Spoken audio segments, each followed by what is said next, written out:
عرفہ ہونا چاہیے. اب کوئی یہاں کہہ سکتا ہے کہ آگاہی اور معرفت کو پہلے بیان کیا ہے اور خواہشات اور آرزوؤں کو بعد میں بیان کیا ہے. اس کی کیا لاجک ہے؟ تو اس کی لاجک گزشتہ 2 لیکچرز میں ہم نے آپ کو ڈیلیور کی کہ اس کی بیسک جو لاجک ہے، ریزن ہے، وہ یہ ہے کہ خواہشات اور آرزویں یہ ڈیپینڈڈ ہیں آگاہی اور معرفت اور ادراکات کے اوپر. جتنی ہی ادراکات اور آگاہی اور معرفت بلند ہوتی ہے، اتنی ہی اس کی خواہشات اور آرزویں بھی کیا ہوتی ہیں؟ بلند ہوتی ہیں. چاہے وہ آرزو آپ کسی بھی معاملے میں رکھیں، ٹھیک ہے؟ تو اس کسی بھی معاملے میں چاہے جاب چاہیے، کچھ بھی چاہیے، جتنے اس کو زیادہ جاب کے مواقعوں کا معلوم ہوگا اتنی ہی اس کی خواہش بڑھے گی کہ فلاں بھی لگ جائے، فلاں بھی لگ جائے. ٹھیک ہے؟ جیسے جب ہم فرسٹ ٹائم جاب کے لیے کوئی اپلائی کرنے جاتا ہے تو وہ چھوٹی موٹی جاب ڈھونڈ رہا ہوتا ہے، لیکن جب اس کو یہ معلوم ہو جاتا ہے کہ یار فلاں جگہ 50,000 کی جاب ہے، فلاں جگہ 60,000 کی جاب بھی میری اس ڈگری کے اوپر ہی مجھے اویل ہو سکتی ہے، ٹھیک ہے، تو پھر ہماری آرزو بھی کیا ہو جاتی ہے؟ بلند ہو جاتی ہے. کہتے ہیں یار میں 60,000 والے پر اپلائی کرتا ہوں. ایم آئی رائٹ؟ اگر آپ کو یہ ہوا ہو.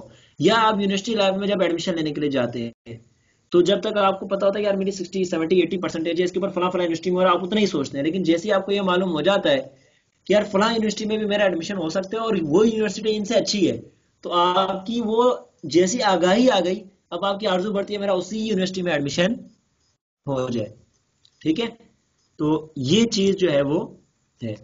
اب آج اور کل جو ہم نے بیسک مطالعہ کرنا ہے، کیونکہ وقت 10 منٹ کا ہے مختصر سا، اور اس میں سے بھی آئی تھنک کہ 6 منٹس ہو چکے ہیں، تو 4 منٹس بھی ہے، جسٹ 3.5 منٹس. اوکے، تو اب جو ہے ہم آگے بات کرتے ہیں. کہتے ہیں کہ بھائی ٹھیک ہے، یہاں تک ہم نے مان لیا، تو اب آپ یہ بتائیں کہ حیوان کی سطح آگاہی کتنی ہے، یہاں یعنی کہاں تک اس کی باؤنڈری لائن ہے کہ اس باؤنڈری لائن سے ہم آگے جائیں تو ہمارا شمار ہو سکے.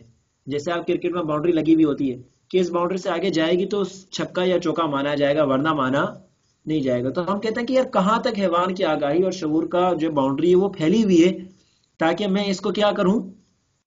کراس کروں اور اپنے انسانی دائرے میں آ جاؤں.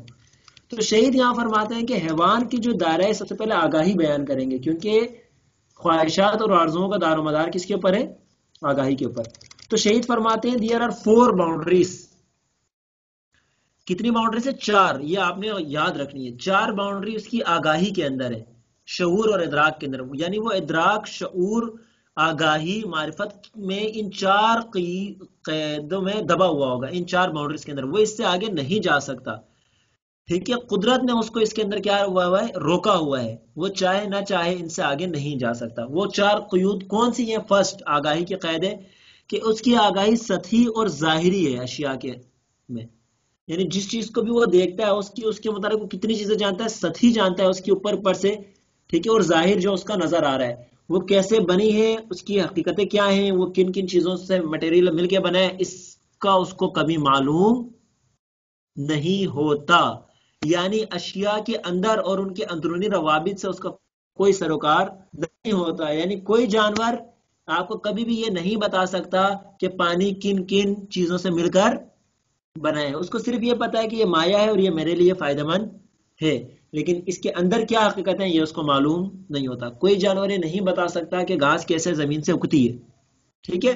یہ قید ہے پہلی اس کی آگاہی کی کہ وہ چیزوں کے اندر کی آگاہی نہیں جانتا. پہلی قید کیا ہو گئی؟ چیزوں کے بارے میں اس کی آگاہی کتنی ہوتی ہے؟ سطحی ہوتی ہے اور ظاہری ہوتی ہے، ان کے درمیان حقیقت کا اس کو علم نہیں ہوتا. اور یہ جو سطحی اور اس کی بات کر رہے ہیں یہ صرف اور صرف اشیاء میں نہیں، رشتوں میں بھی ایسا ہی ہے. اس کو جو اس کے آس پاس صرف اس کی ظاہری پتہ ہوتا ہے، ان کی حقیقت معلوم نہیں ہوتی کہ یہ جانور منافق ہے، یہ جانور سیاست کر رہا ہے، ٹھیک ہے، یہ میرا بچہ ہے اس وجہ سے میرا بچہ ہے، یہ اس کو معلوم نہیں ہوتا. لہٰذا یہ کر سکتے وہ اپنے بچے کو پلاتی ہے، اس کے بعد نہیں پلاتی. یہ جو مثالیں دے رہے ہیں یہ بہت اہم ہے، کیونکہ انسان آج اپنے رشتوں میں بھی ایسا ہی ہو گیا ہے جیسا جانور تھا. ٹھیک ہے؟ یہ جانور کی خصوصیت تھی، یہ جانور کی خصوصیت تھی کہ اس کی آگاہی اپنے رشتوں کے بارے میں کیا رہتی تھی؟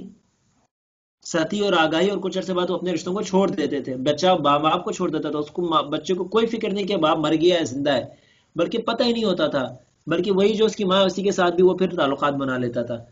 کیوں؟ کیونکہ اس کو حقیقت نہیں معلوم تھی کہ اس کا کیا رتبہ ہے، میرا میں اس سے کے بدن سے پیدا ہوں، میں اس کا خون ہوں، یہ اس کا اس کو علم.